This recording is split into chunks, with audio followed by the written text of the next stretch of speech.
Assalamualaikum warahmatullahi wabarakatuh. Halo teman-teman semua, apa kabar?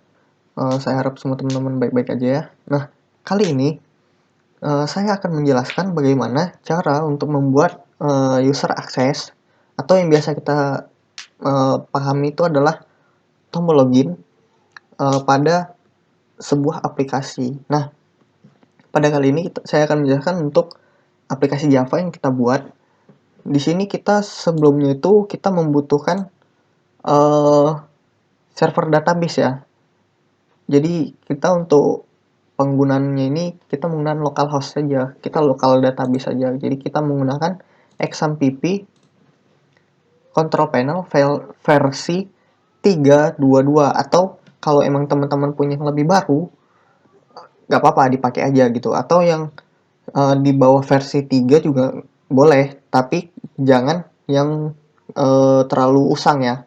Atau yang versi 2 ke bawah itu kayaknya saya tidak recommended karena takutnya akan bentrok pada sintak yang akan kita buat nanti.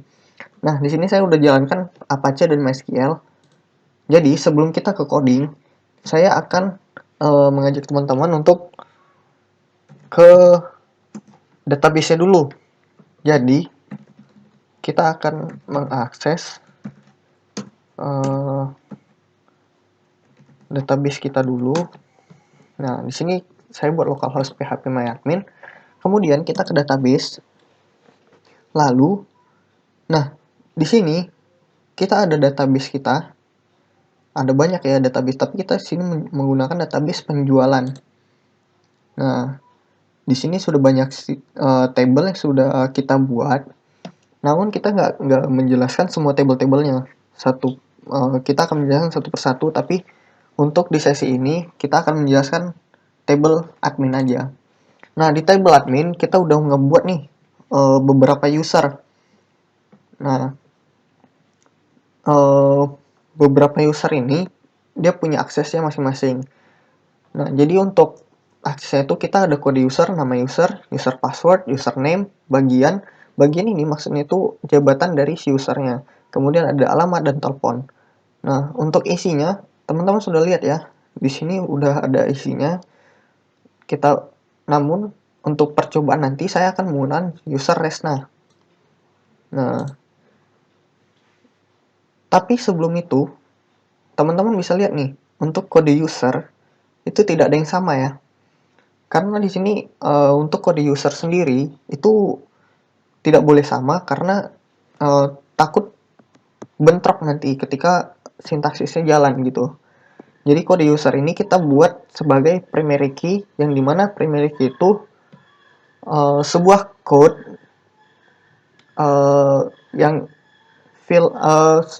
sebuah key yang dimana file-nya itu tidak boleh sama isinya gitu. Jadi misalkan admin ADM 001 terus di bawahnya ADM 001 itu nggak boleh gitu. Dia akan bentrok.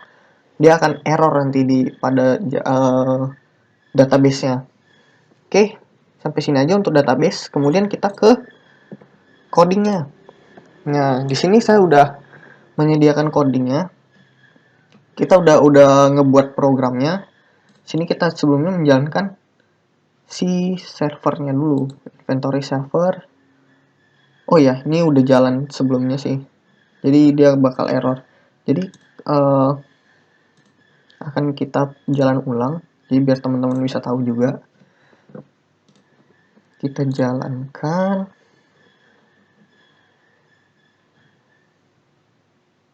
Nah, ini udah berjalan ya. Server berjalan.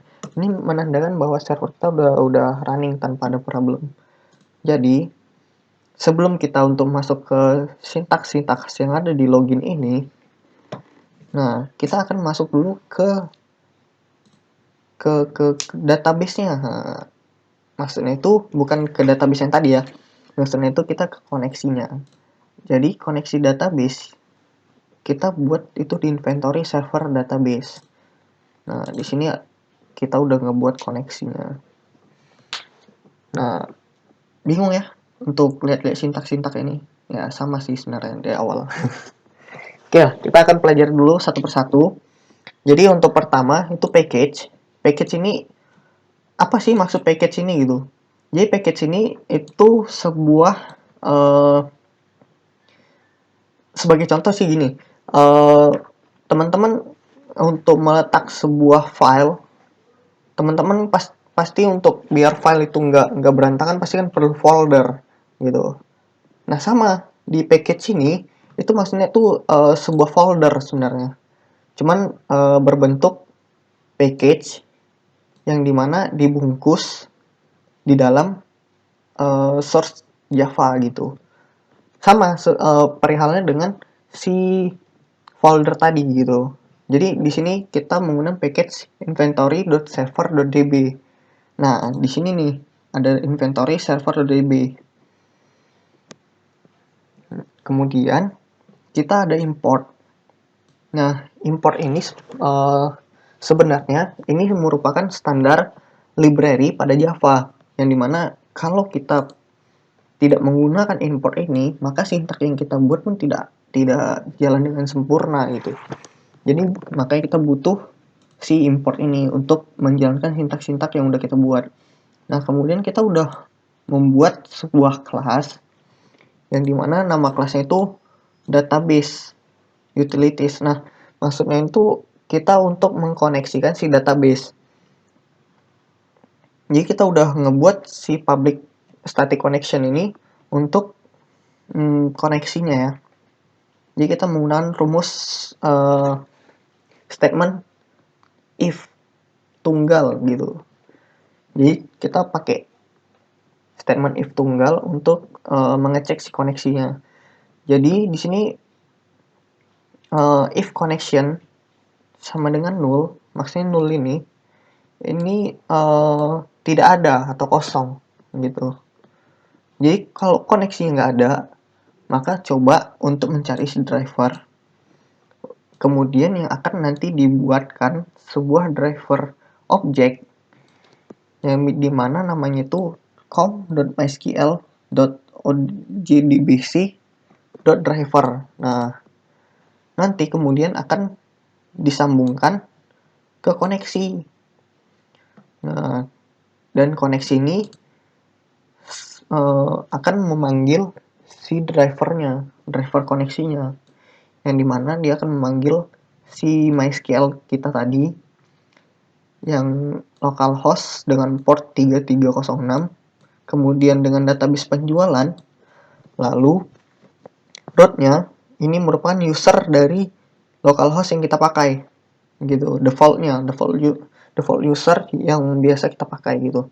Nah, kemudian ini di sini tuh sebenarnya password. Jadi kalau misalnya teman-teman localhost-nya itu menggunakan password, nah diisilah di sini passwordnya gitu. Tapi kalau enggak, ya udah kosongin aja kayak punya saya ini. Kemudian dia akan menangkap si database untuk kemudian dihubungkan nantinya ke server gitu. Lalu dia akan mengembalikan si koneksinya. Jadi kalau misalkan dia udah kembali ke koneksi, kemudian koneksinya sudah ada, maka dia udah nggak bakal ngejalankan ini lagi gitu maksudnya. Itulah fungsi dari return ini gitu. Oke, kemudian kita ke source-nya ya, source code-nya. Nah, di sini udah banyak, tapi kita akan menjelaskan tentang login. Nah, login di sini kita udah ada nih. Kalau di dalam Java ini namanya gframe. Nah, kalau biasa teman-teman yang menggunakan VB itu biasa frame aja ya. Tapi di sini pada NetBeans itu namanya jadi gframe gitu. Pada intinya sih sama aja gitu. Nah, di sini kita udah menggunakan label username, password, dan text field-nya gitu. Text field untuk username dan text field untuk password yang akan kita isi nantinya. Nah, langsung ke source code-nya. Nah, package dan import ini sudah seperti yang saya jelaskan tadi ya. Jadi nggak perlu saya jelaskan lagi sih untuk mengenai ini. Nah, kemudian kita ada beberapa kelas nih. Yang akan saya jelaskan di sini sedikit mengenai kelas batal. Nah, ini kelas batal untuk si button batal tadi. Nah, ini tuh si button batal. Jadi kelas batal kita akan kita isikan sebuah metode yang dimana kalau variabelnya kosong, maka sistemnya akan keluar gitu, aplikasinya akan keluar. Dan form window closing. Nah, form window closing ini itu kita buat sebuah kelas juga yang nantinya akan menjadi objek. Jadi contohnya tuh kayak ini, tanda silang yang ada di ujung setiap pada aplikasi gitu. Jadi sama kayak tombol batal, tapi bedanya di kelasnya aja gitu. Kemudian kita udah ada kelas login ya, kelas login. Nah, yang nanti pada aplikasinya dibuatkan objek nih, si login ini. Nah, kita udah banyak nih ngebuat sintaksisnya. Jadi saya jelaskan sedikit mengenai sintaksis ini. Jadi kita menggunakan statement if else yang dimana kalau logikanya gini, kalau si user dan passwordnya kosong, maka dia akan menampilkan username masih kosong gitu, password masih kosong gitu. Atau kalau misalkan si username-nya salah atau password-nya salah, maka dia akan menampilkan password salah atau username salah dan akan kita coba kembali gitu. Nah, jadi kita udah ngebuat nih, jika si text field user dia akan mencari sebuah teks dan isinya kosong, maka dia akan menampilkan username masih kosong. Dia akan menampilkan ini. Sama, ini untuk teks password. Kalau dia kosong, dia akan menampilkan password masih kosong gitu. Kemudian, kalau selain daripada kedua ini, dia akan masuk ke else. Nah, else ini dia akan mencoba untuk mendeteksi si text field username. Dia akan mencari si teksnya, kemudian dia akan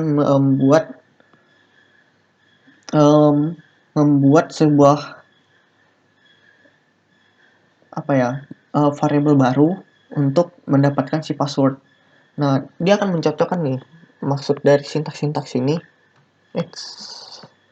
Maksud dari sintaks-sintaks ini, dia akan mencocokkan apakah si password dan username itu udah bener belum gitu di dalam database kita tadi. Kalau misalkan salah satunya tidak benar, maka dia akan masuk ke sini. Jika admin null, nah, atau jika admin tidak ada, atau di pencariannya itu tidak ditemukan, maka username dan password atau password itu tidak valid jadinya gitu. Jadi dia akan mencocokkan dulu nih sebelum menampilkan pesan ini atau sebelum masuk.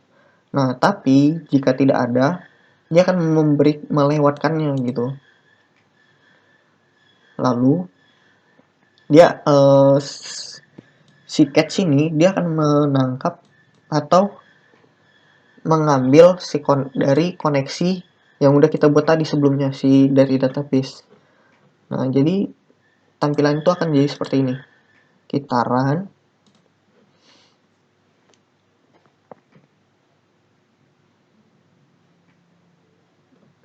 Nah, menunggu.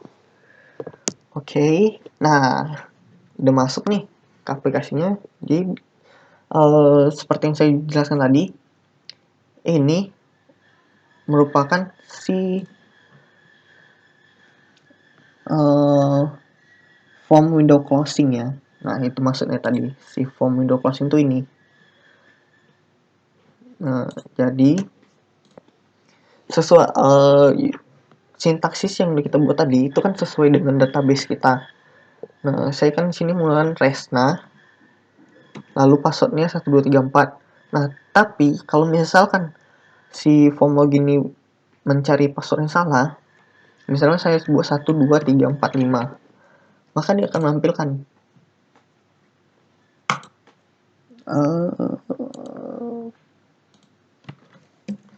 tunggu. Kenapa tidak tampil? Coba kita jalankan kembali. Ada yang salah ini.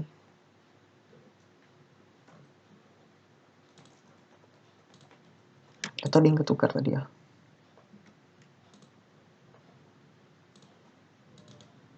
Tunggu, kita run kembali. Kok ada yang error?